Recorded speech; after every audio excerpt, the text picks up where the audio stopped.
Kaixo eta ongi etorri gaurko hitzaldira. Oraingoan daukagu Amaia Nausia, Eusko Ikaskuntzako proiektuaren arduraduna, zehazki aniztasuna eta bizikidetza Nafarroan. Ongi etorri, Amaia. Eskerrik asko. Eta bestetik badaukagu Maider Sukuntza, euskara teknikaria, eta hainbat datu emanen digu euskararen jarreraren inguruan. Ongi etorri, zuri ere. Beraz, Amaia, konta eguzu pixkat nola sortu zen proiektu hau? Bai, proiektuaren hasierako izenburua izan zen aniztasunaren kudeaketa demokratikoa Nafarroan. 2019an abiatu genuen proiektua izan zen, berez gure helburua zen aniztasunaren inguruko azterketa bat egitea Nafarroan. Eta horretarako sortu genituen herritar mailak eta gizarte foroak Nafarroan. Ospatu genituen Baztanen, Berriozarren eta Kastejonen. Nahi genuelako ere lurraldearen aniztasun hori islatu. Orduan batu genituen herritar ezberdinak, oso perfil anitzekoak, hori uste dugu izan dela gure proiektuaren indargunea 4 urte hauetan, batu izan ditugula Nafarroaren ikuspegi guztiak, bai ideologikoak, bai identitarioak, jatorria, generoaren oreka, belaunaldien artekotasun hori ere zaindu dugu. Eta galdera egiten genien, goratzen dut egiten genien lehenengo galdera zen zer da Nafarroa, zuretzat, eta nola gustatuko litzaizuken izatea. Eta hor berehala sortu ziren bi gai gatazkatsu, ez? Beraiek aipatzen zizkiguten, beraientzat Nafarroaren bizikidetzan gatazkatsuak ziren kontuak, eta polarizazio ideologikoa asko aipatzen zen, eta batez ere nazio identitateen arteko talka, eta euskararen kudeaketak sortzen duen ezinegona Nafarroan, ez? Beti oso gai emozionala da, eta arrazoitik askotan oso urrun gelditzen den kontua omen da, eta orduan horri ekin genion, ez? Azkenean, gizarte demokratiko orok baditu bere gatazkak, ez ditugu gatazkak ekidin nahi, baizik eta gatazka horiek nola kudeatu modu demokratiko batean. Orduan, 4 urte hauen bueltan, 2019tik abiatuta, batu izan ditugu adituak, mundu akademikoko adituak direnak bizikidetzaren gaian, gatazken gaian eta bar, baina baita ere herritarrak, politikariak ere bai, eragileetako pertsonak, eta beti ere hori, Nafarroa oso hartuta, iparraldetik hegoaldera, ekialdetik mendebaldera, eta ideologia oso anitzekoak. Eta galdetzen, nola kudeatu demokratikoki eskuartean, Nafar gizarteak duen gatazka. Hori izan da, eta azkeneko 2023ko ekainean liburu argitaratu genuen emaitz horiek gizarteratzeko. Eta zeintzuk izan dira pixkat emaitza horiek? Esanen genuke gure ondorioetariko bat litzatekeela badagoela kultura demokratiko baten falta Nafarroan. Esanen genuke askotan bizikidetzari buruz hitz egiten dugunean asko aipatzen zigutela tolerantziaren begirada, ez? Baina tolerantzia da, bestea onartzea, ez? Hor dagoela, baina bizikidetzak zerbait gehiago eskatzen du, ez? Da bestearen onarpena, baina baita ere bestearen errekonozimendua. Hau da, ni bezain nafar dela, baina baita ere nafaronaren monopolioa ez duela inork, ez? Ze askotan ere hori agertzen da, bai euskal abertzaletasunean, baina baita ere nafar espainol identitate horretan, badirudi denok gara nafar, hori galdetzen dugunean denok gara nafar, baina gero zer den, zertan datzan nafarizatea, ez gara ados jartzen. Eta badirudi, bai alde batek, bai besteak, aldarrikatzen duela nafar onaren monopolio hori edo ez. Orduan, bizikidetza, esan bezala, bizikidetzak eskatzen du bestearen onarpena, ez? Eta elkarrekin bizitzea. Orduan hori da ondorio, lehenetariko ondorio bat. Giroa gaiztotua dagoela ere esaten ziguten herritarrek, askotan ere alderdiei leporatzen diete, giroa gaiztotzen dutela eta euskara erabiltzen dutela tresna bezala, ez? borroka tresna bat bezala. Eta orduan, euskara alderdikeri horretatik ateratzeko behar bat ere islatzen da. Orduan hori bizikidetzari dagokionez, eta guk bestetik ere uste dugu administrazioari dagokiola Nafarroan euskara hizkuntz propio den heinean, euskara sustatzea, hau da euskararen aldeko politikak egitea. Berdintasun falta bat badugula Nafarroan, eta ofizialtasuna lurralde osoan izan beharko litzatekeela, ze horrek hainbat desberdinkeri sortu ditu. Baina bada ere beste ondorio nagusi bat, gatazka honen atzean, batez ere dagoen erronka Nafarroan jarreren inguruan dela. Ze adibidez, hori Maiderrek ni baino beki ezagutuko du, legea aldatu egin da azkeneko urteotan, adibidez hezkuntzari dagokionez, orain badago aukera hegoaldean de eredua irekitzeko, leheno ez zegoen, uste zela 2016tik edo 2016tik aurrera hori aldatu da. Baina ez dira lerro gehiegi ireki, Castejon da adibide bat.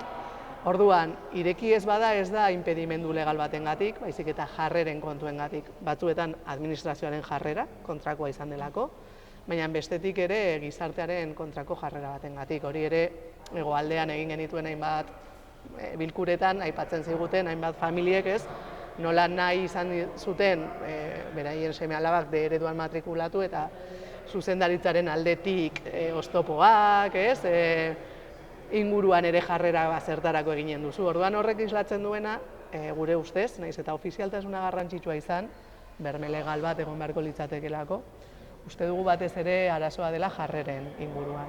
Eta hor nik uste dut Maiderrek inkestetan eman alko digula. Bai, nik uste azkenean, aipatu dituzun gauza horiek guztiak, hau egin da, aditu taldeekin edo herritar talde zehatzekin, baina gero nik uste honen islare badela egiten diren inkesta soziolinguistikoak. Azkenean inkesta soziolinguistikoetan neurtzen dira hainbat kontu, neurtzen da euskararen ezagutza, neurtzen da erabilera, neurtzen dira jarrerak, eta azkenean nik uste dut edo seguruenik neurri handi batean Eusko Ikaskuntzak egindako ikerketak eta inkesta soziolinguistiko hauek bat egiten dute, eta hori agertzen direlako, justu ari nintzela hau prestatzen, 80ko ez da inkesta soziolinguistikoa, aurreko dokumentua da, baina Nafarren euskararekiko jarreren azterketa hau 80an egindako lana da, eta horra azkenean nik uste dut pixkat islatzen dena gauza bera, egia da ordutik hona aurrera egin dugula, baina egia da, justu ari ginen orain azken urteetan, jarreren kontuan, ari gara pixkat atzera egiten. Ezin da ahaztu eta nik uste oso garrantzitsua dela aipatzea ezagutzak aurrera egin duela eta ezagutza gero eta nafar gehiago hitz dutela euskara, baina bai kezkatzekoa da jarreren kontu hori. Gero ere bauzu igual zehatzago begiratuko dugu, baina azkeneko inkestan zehazki gazteen multzoan ikusten zen kontrakotasun horren igoera eta hor, aztertu behar da, egia da mundua etengabe aldatzen ari dela, egoera ere badela, ez guztientzako ez dela erraza, baina aztertu behar da, baina nik uste bat egiten duela pixka bat, bat egiten dute inkesten datuek, Bai, hor gazteen inguruan, adibidez, azkeneko 2021ko inkesta horretan agertzen zen, inkluso gazte euskaldun hiztunen artean jarrerak okerrera egin duela. Eta hor, guk ere 4 urte hauetan, hainbat taldeekin egin dugu lan, baina gazteekin ere egin dugu lan. Bereziki 2021 urtean gazteekin egin genuen lan, eta hainbat talde batu genituen, bat izan zen Beran, bestea Iruñerrian eta bestea Tuteran.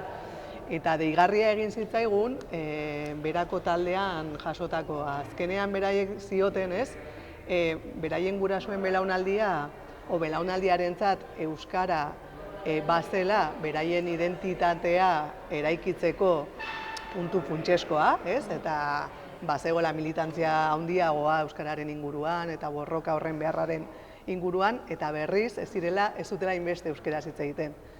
Aldiz, beraien belaunaldian, gazteen belaunaldian, euskaraz bizi ziren, baina euskarak ez zuen beraien borrokan lehentasunik. Orduan, hor ere ikusten da belaunaldi aldaketa bat, nola gazteen identitatea eraikitzerako garaian beste elementu batzuk indarra hartu duten, bueno, ni 82koa naiz, ez da gizu. 89koa bai antzekoa. Bueno, antzeko belaunaldikoa gara eta bueno, nik behintzat nire identitate politikoa eraikitzerako garaian, esanen nuke bai nazioaren aferak eta batez ere euskararen, nafar euskaldun bat izan da, gainera nire kasuan nire aitaren herria Lizarraldean, orduan nafar euskaldun izateak horrek bazuen pisu handia nire identitatea eraikitzerakoan. Gaur egun, esanen nuke euskaldun gazte askorentzat Nafarroan, bueno, bizi direla euskeraz, edo erresago, nabardura askorekin, Eta seguramente ere egoera soziopolitikoak alde handiak dituelako, ez gure gazte garaietatik, ez gaur egunera, ez? Osea, esan duzute egoera zehara oldatu dela, gatazka garai horiek nolabait, ez?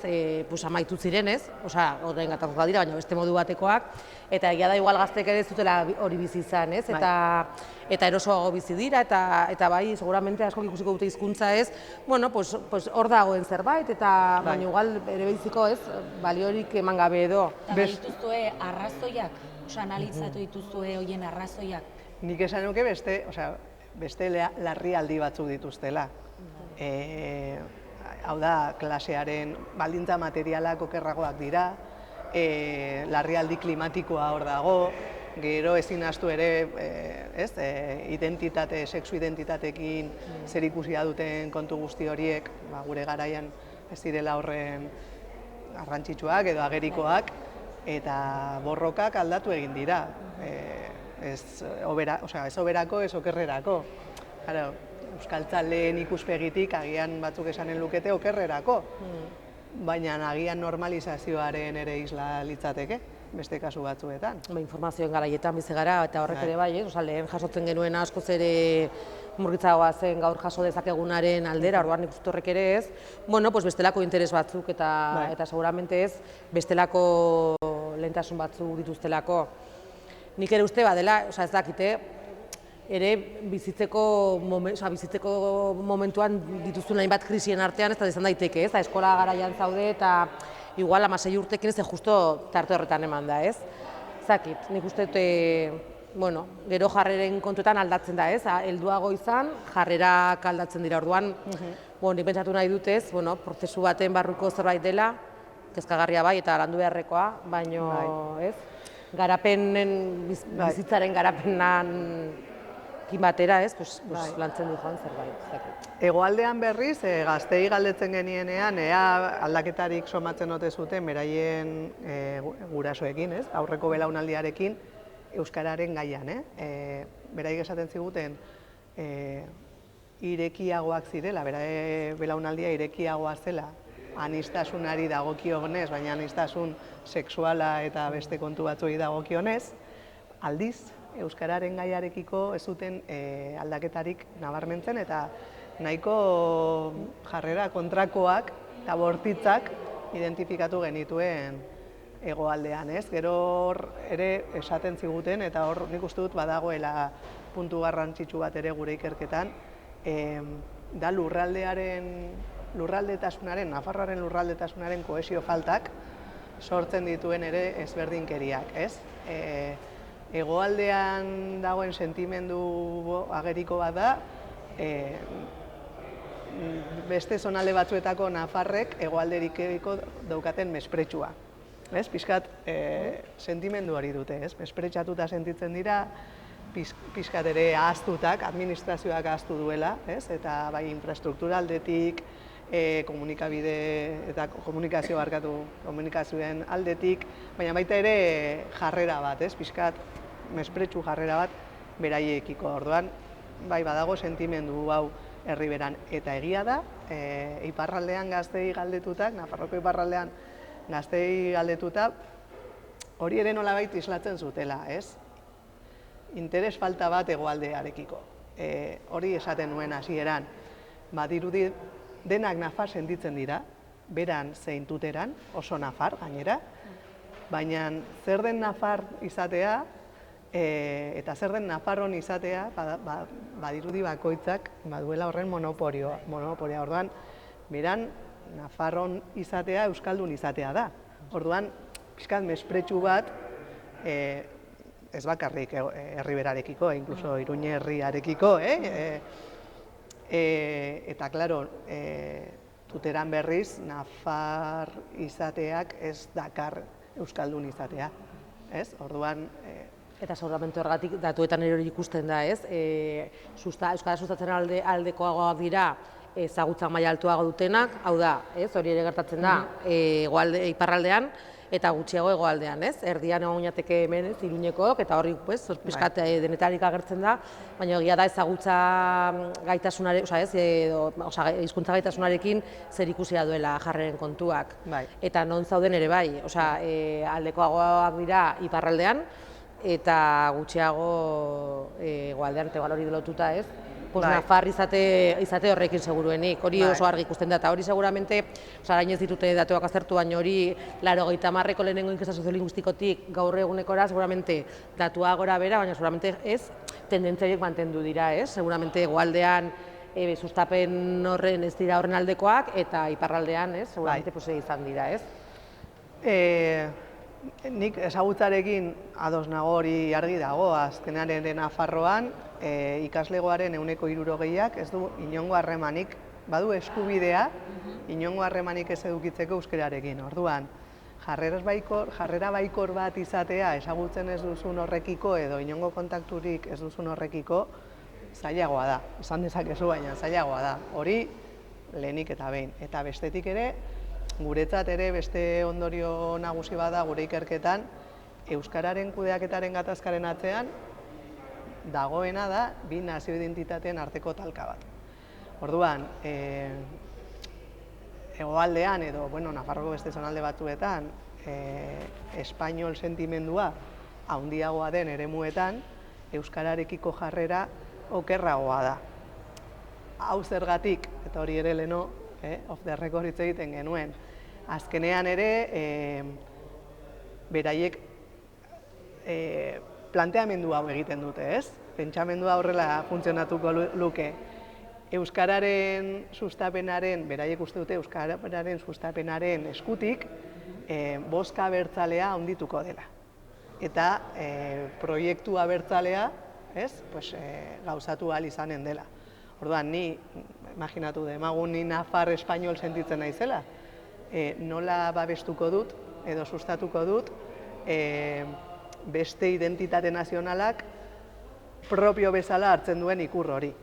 Bai, eta hori ere gure azterketan esaten dugu. Lehenengo, hori eraikitze aldera, gudatu batzuk ematen ditugu, erkidegoarekin alderatzeko, eta defendatzen dugu, datuek horrela diotelako, euskararen sustapenaren eskutik ez datozela bozka abertzale gehiago, alrebes izaten da prozesua. Orduan horrek desmontatu beharko luke, baina ez du desmontatuko. Eta bestetik, beste gauza bat esaten dugu, ez? Eta deseorosoa suertatu daiteke hau. Baina euskal abertzaletasunak euskera bilakatu du ikur, ez? Edo bere proiektu politikoaren gainean, euskararen gainean eraiki du bere proiektu politikoa. Orduan, logikoa da, espainol identitate nazional horretakoek nahi ez izatea euskera. Orduan, garo, galdera da, euskara, nafar herritar guztiena da, bai, izan beharko luke, ez? Hori nahi balin badugu, posible da, edo pres gaude, edo sektore bat pres dago ikur hori askatzeko, eta nafar guztiena izatea, berdin ze identitate nazional den zurea. Eta badago jendea nafar euskalduna sentitzen dana eta euskararen kontra egiten duna? Izan daiteke, igual ez da arruntena eta inkestek ez da hori diotena, baina bakizu ez, hemen zientzia ez dela, ez, inoiz da, baina hasieraz ez.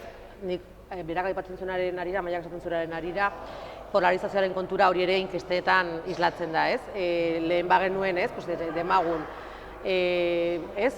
epelen edo ez aldeko, ez kontrakoen taldetxo bat, eta azken inkestan ikusten da taldetxo horrek bera egin duela, eta bi muturrak igo direla, ez? Alegia, eta gainera, ez, kontrakoen parte hori gehiago igoz, eta hori nik uste horrek islatzen, azkenean horregatik esaten nuen, ez? Ikerketan agertu dela, islatzen da gero, ez? Inkesta soziolinguistikoan, eta bai, polarizazioaren gainera, ez? Osa, bere garaian askostu dena aipatu zen zerbait izan zen, ez? Polarizazio hori areagotu dela. Eta hori landu beharreko kontua dela, eta ez da erraza gainera, ez? Eta nik uste lehen, aipatzen genuen ez, horri lotuta, nik uste Euskaldunen talde horretan ez, beldurra eta beti heltzen dela lan publikoaz ari garenean, horre fobia baldin bada ez, horri fobia, pues eski igual horri beldurra ez, ze aritu gara ez, zer da ez, fobia bat izatea, pues beldurra edo, eta hor argi dago, hor sartzen dela ez, nik nire esperientziatik esan dezakedana ere, bada pixkat hori, ez? Bai, sustatuta igual bai, ez? Horre, bueno, erratik ez, eta aipatzen da, ez? Euskaldunen artean ere badirela, ez? Euskara sustatzen aldekoak direnak, baina nik uste hor badela muga bat, ez? Eta muga hori da, ez? Nire zakit poltsikoa edo nire lana edo ukitzen duzun momentuan, ez? Eta, bueno, hori igual, ez? Eusko Bigaskuntzak egin duen, ez? Azterketa horretan, ez? Bueno, emango ditu igual ez hor pista batzuk, nola landu edo... Gure proposamena da euskera ez gara sartzen zein mailan, baina derrigorrezkoa izan beharko litzatekeela hezkuntza Nafarroa osoan, ofiziala lurralde osoan, eta derrigorrezkoa hezkuntzan ez gara sartzen ze eredu, A-eredu, D-eredu, erdibideko eredu bat, baina hori ere, hor hegoaldean ere askok, hau da, euskararen sustapenaren alde agertzen ziren askok, baina lanpostu publikoak eskaintzaren kontra, eta hau gainera esan da, kasu askotan, gurasoak direnak eta beraien seme-alabak D ereduan matrikulatu dituzte, baina gero ez daude alde administrazioko lan publiko horietan perfil linguistikoa eskatzearekin, eta beraien argumentua da, ni honen biktima bat naiz, zonifikazioaren ondorioz, nik ez dut euskara jasotzeko eskubiderik izan, eta hori ez zen nire erabakia izan. Hau zonifikazioak eragin du. Orduan, ni egora desberdinkeri egoera batean nago, baina ez nire nahiarengatik, baizik eta hori jaso izan dudalako. Orduan, guk esaten duguna aurrera begira, aurrengo belaunaldientan, berdintasunaren printzipioaren ikuspegitik, euskara hezkuntzaren ikuspegian, hezkuntzaren eremuan, derrigorrezko izan beharko litzateke Nafarroa osoan. Eta baita ere aniztasunaren ikuspegitik. Ze berdintasunaren ikuspegitik tranpatia izan daiteke, ze batzuk esan dezakete, eta hori ere berdintzailea litzateke esatea. Bueno, berdintzailea izan daiteke, perfil linguistikorik ez egotea inonez. Orduan hori ere berdina da, guztiontzat, baina gara hori da alabaja esaten dena gazteleraz. Eta horrek ez du aniztasunaren printzipioa errespetatzen. Nafarroaren aniztasunaren printzipioa errespetatzen. Orduan guk bi elementu horiek aldarrikatzen ditugu, edo bi printzipio demokratiko horiek, berdintasuna eta aniztasunaren errespetua. Eta horre ere ez, aipatu behar da, eta nik behintzatez, guretzako importantea ez, teknikaria garen aldetik, herritarren eskubideak, herritarren eskubideak ere bermatu behar dira, gero horre ikusi beharko da ez, moduta baino eskubide, euskaldunok ere baitu gure eskubideak, eta hori ez zinukatuzko zerbait dela, eta argi dago, lehen aipatu dugun Nafarren parte hori, ez duena hori momentu batean hartutako erabaki politiko batzuen ondorio ere badela, nahi dut ez, erabaki politikoa bestelakoa izan balitz, seguruenik zenbaitzuen jarrera ezberdina litzateke, ez? Beti egongo dira hor muturrekoak eta ez hori... Baina bai egia da, erabaki momentu bakoitzean hartzen diren erabaki politikoek badutela gerora ere ondorioa herritarron bizimoduetan, iritzietan eta dena delakoetan. Aipatu duzue adibidez euskara guztion eskubidea dela, adibidez gertatu dena duela gutxi Lezkairuko ikastetxe batean kaleratu behar zutela D eredua, baina azkenean ez dute atera. Zer diozue honen inguruan? Nik esan nuke hor berriro ere jarreren kontu bat dela, ez da lege kontu bat. Berriro ere ez da lege kontu bat, legearen arabera posible da, baina jarrera kontrakoak areagotu diren heinean, hor dago oztopoa. Guretzat oztopoa batez ere jarrera jarreretan datza. Eta hau adibide bat da, gure ustez. Eta nik uste ez, implikatuek beraiek ez, hor zeuden guraso batzuek ez, aipatzen zuten zerbait izan da, ez? Nik uste ez, jarrera hor, ez, edo departamentuaren jarrera dela, edo ikastetxeko zuzendariaren jarrera dela, bueno, ez, jai zuzendariena igual, ez, berak aipatu duena, ez, Herribera aldean, gauza bera, ez, eta hor, desde luego horre euskal hiztunen eta eskubideak ez, urratzen ari direla, ez, ezin ukatu, ez. Eta hor, hor badugula, ez, hor badala lana, eta, bueno, Bai, ni amaitzeko gauzatxo bat dakarrik, ez, hori ere gure ondorioetariko bada. Askotan ere, erabiltzen dugun ere narratiba kontu honetan bada bestea, etsai, irabazle galtzaile, gaude askotan dikotomi horretan. Askotan ere alderdiek sortutakoa, edo giro politiko horrek sortutakoa, eta beste askotan ere guk herritarrok erabiltzen ditugunak, ez? Orduan esaten genuen, zaila bada ere, bestearen onarpena. Bestea ni bezain nafarra den onarpen hori, eta gatazkaren kudeaketa demokratikoa modu horizontal batean, ez? Batzutan oso modu patriarkalak ditugu ere, etsai, arerio, irabazle, galtzaileren hizkuntza hori oso patriarkala da, eta gatazka kudeatzeko moduak ere oso patriarkalak dira, irabazlea eta galtzailea, askotan euskalduno galtzaile izaten gara beti. Orduan, bueno, nik uste badela ordua ere dikotomia hori aldatzeko, eta modu horizontalago batean harremantzeko. Politikarien askotan interesak alde batetik dijoaz, gizartearena edo herritarrena beste batzutan abiadura batean dijoa, denok gara gizartearen parte, ez dut esaten estralurtar bat direnik politikaria, baina diot batzutan beste interes elektoralistak edo dituzte, orduan, bueno, herritarren ere aldarrikapen hori, beste modu batean eraikitzeko gure harremanak. Konfiantza giro handiagoa sortzeko, eta hori ere ezagutzatik dator. Hori nik uste dut ere beste ondorioa da. Nafarroan ezagutza falta handia dago, hegoalde iparraldearen artean, euskaldun ez euskaldunen artean, zenbatetan esan dugu bi Iruña ditugula eta batzuk Iruña batean bizi garela eta beste batzuk Pamplonan, ez? Bueno, hori hor dago. Eta esango zenuke nafartar euskaldunek onartzen dutela nafar on bezala ez euskaldun bat, ez dakit ongi planteatu duan. Esan nahi dut? Bueno, imaginatzen dut askok baiet, baina gure elkarrizketen arabera beste askok ez. Igual ez euskaldun baino, ez euskaldun asko dago, ez? Igual euskaltzalea da hitza, ez? Igual ez, ez euskaldun argi dago, ez? Ugari ditugula gure inguruan.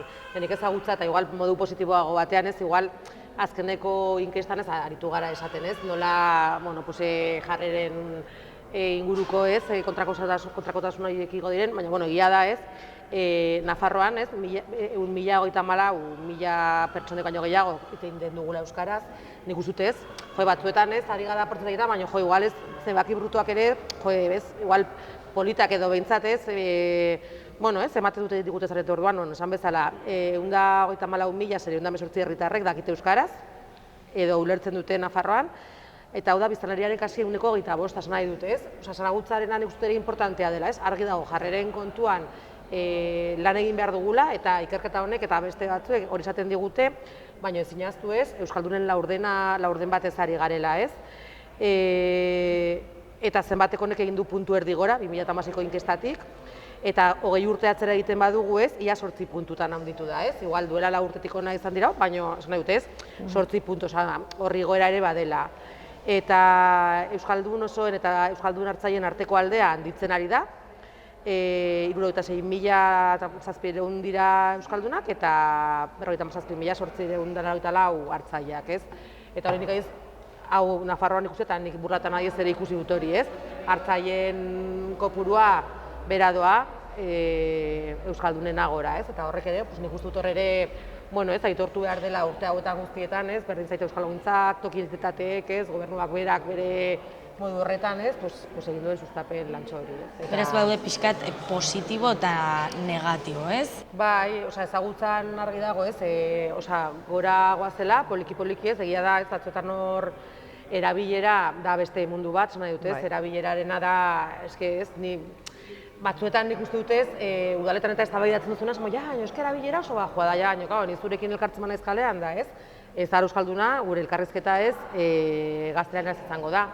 Baino ez, 50%ak badaki euskaraz, orduan, erabilerarena da beste mundu, baina egia da ez, hor mantentzen dela, pixkatxo bat, eta gero badira beste hainbat datuta ez, etxeko erabilera eta aztertzekoak direna, baina nik uste positiboan bai ez, pixkat positiboan bukatu behar dela, zenez, hori badi joala, jarreren alandu behar da, eta baina nik uste dut ez, eragin handia duela, hemen aipatu ditugun hainbat kontu ez, erabaki politikoek esaterako ez, baina nik uste ez,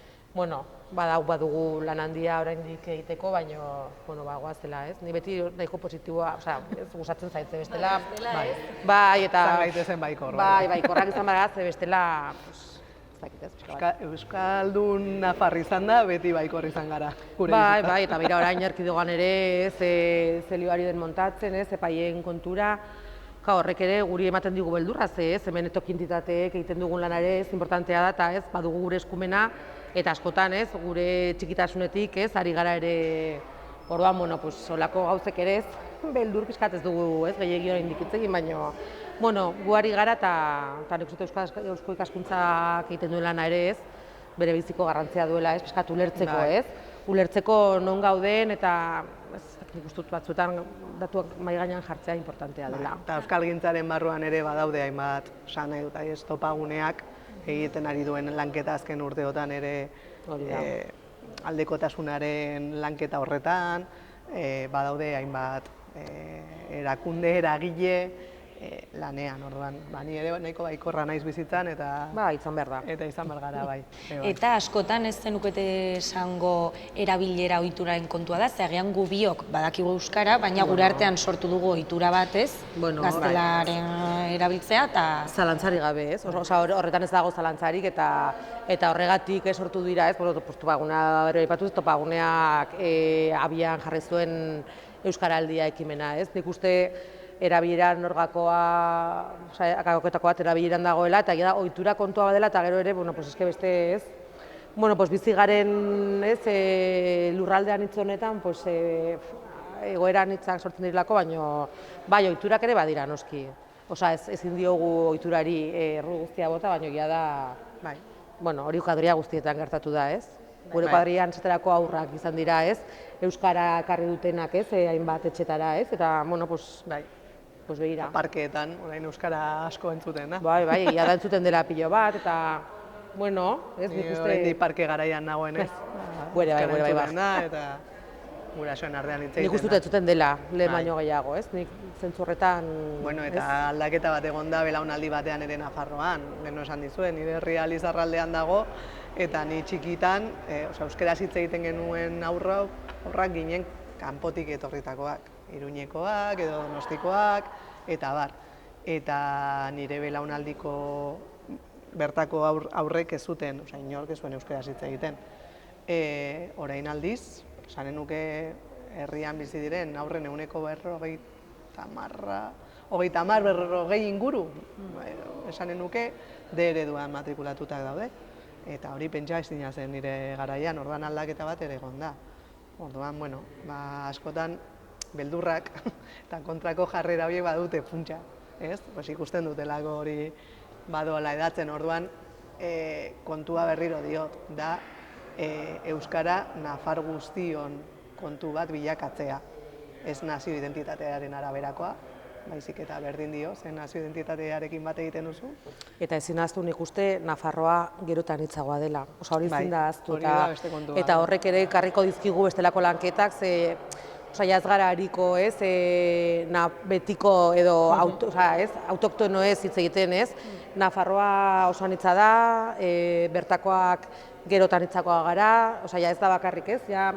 Jatorriak, gero eta jatorri gehiago dugu dugu gure lurraldean eta hori ere landu beharko da, ze askotan ez, zaila egiten bazaigu ez, bertakoi transmititzea eta, ez, bai, horre ere badagoela erronka ederra ez, eta egia da ereduaren datuak ez azken urtean, ez, hor dabiltzala ez, berazko joera txiki batekin eta horre ere badugu lana ez, eta nik uste horre ere... Hor jaiotze tasaren kontua dago, bertakoen jaiotze tasa, eta bai, hori ere beste kontua da, askotan ahoa betetzen zaigu aniztasunaren kontzeptuarekin, baina gero ez gaude prest guztiz aniztasunak dakarren ondorio guztiak onartzeko, ez? Eta, bertako hizkuntza euskara da, bertako hizkuntza gaztelera da, bertako hizkuntza arabiera da, ere. Hori da. Orduan, beste hainbat. Hori da, Iruñerriko zenbait udalerritan ari gara hitz egiten populazioaren 12%, esan nahi dute ez? Bai, gutu ez, Burlatan bera, Merrizarren ez, eta gero esan nahi dute ez, hor,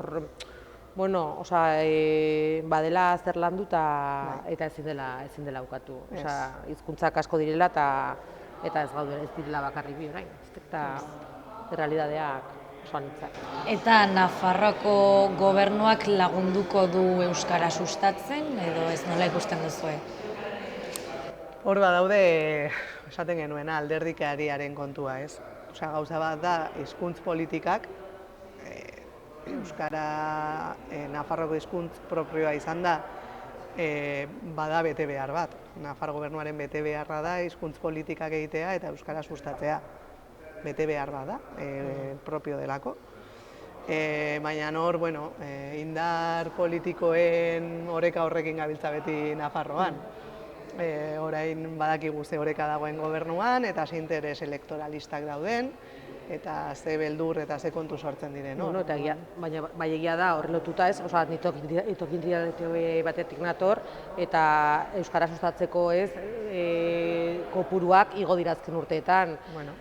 Esan nahi dut ez, eta hori datu bat da ez, esaten, egia da ez, diru laguntza deialdi bat dugu hor ez, kontu bat da hor gero nola guretzako zein izango litzateken modurik idealena, baina egia da de laguntza horiek igo direla eta horari gara ez, lehen aipatu dizudan toki entitateen txikitasun horretatik ez, eta egia da azkenean ez, herritarrak mikro horietan daudela ez, udalerritan bizi direla, baina bai egia da ez, guretzako guari gara eta saiatzen gara ez, eta toki entitateetan lan egiten da, baina egia da beharko genukela ere benetako hizkuntza, hizkuntza politika bada, ez da igual nahi duguna ez, euskal hizkuntza politika bat benetan hizkuntza sustatuko lukeena, eta horrek lagunduko luke, baina egia da sustatu, ikasteko diru laguntzak ez, handitu dira eta hori ere zinukatu ez, justu atzo aritu ginen gurean, eta egia da gure laguntzak eta Nafarroko gobernuaren laguntzekin jendeak hasi doakotasunera ari dela heltzen eta hori ezin daukatu, hori errealitate bat da ez. Gure ikasleek bietan laguntza eskatuta, seguramente matrikularen 1% handi bat, eta hori ere lortu da ez, euskaltegiak izan genituen duela urte batzuk, itotzen, eta gutxienez ez azken urte hauetan, pixka bat ez nolabait lortu da mantentza eta horrek rekuperatzea, baina zeregin handia badagoela, desde luego, eta gobernua gehiago egin beharko lukeela, ez? Esan zuten ez, aurrekoan ez, ofizialtasunaren aukera ere hor dagoela, eta lorakna ez aldatuko dutela, eta horari dira ikusi beharko da ez, zer ematen duen honek guztiak. Neskak, mila esker hemen utziko dugu, plazer bat izan da, eta hori, mila esker eta beste batera arte. Zuei, bai. Zuei, eskerrik asko. Eskerrik asko.